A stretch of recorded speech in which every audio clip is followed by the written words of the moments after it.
নমস্কার। দেখুন, আজ একটা অন্য কথা নিয়ে আপনাদের কাছে এসেছি।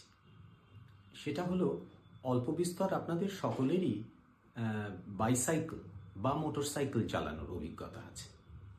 এখন আপনারা হয়তো খেয়াল করেছেন যে এই বাইসাইকেল বা মোটরসাইকেলে যদি আপনি এয়ার প্রেশারটা টায়ারে বেশি দিয়ে ফেলেন, তাহলে কি হয়? সেটা লাফাতে আরম্ভ করে।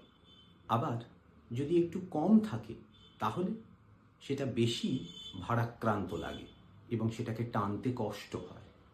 আমাদের জীবনটাও দেখুন অনেকটা এই রকম।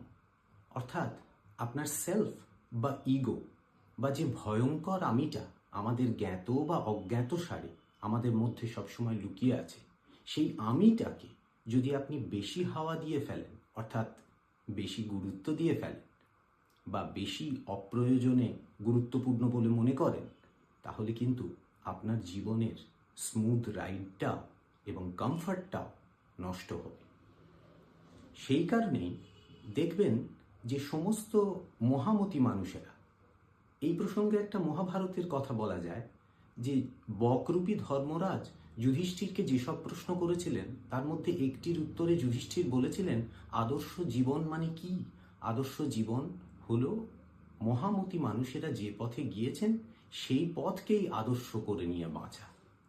তো যে কোনো মহামতি মানুষ তাদের চিন্তার নির্যাস একটু ঘাঁটাঘাঁটি করলেই আপনারা দেখতে পাবেন যে এই একটি কথা বারবার ঘুরে ঘুরে আসে।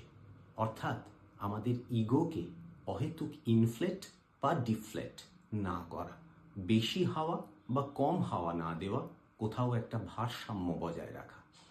আসুন আজ থেকে আমরা এই রকম একটা প্র্যাকটিস শুরু করি এবং দেখি তাতে আমাদের জীবনটা আরেকটু সরল এবং নির্ভার হয় কিনা। নমস্কার।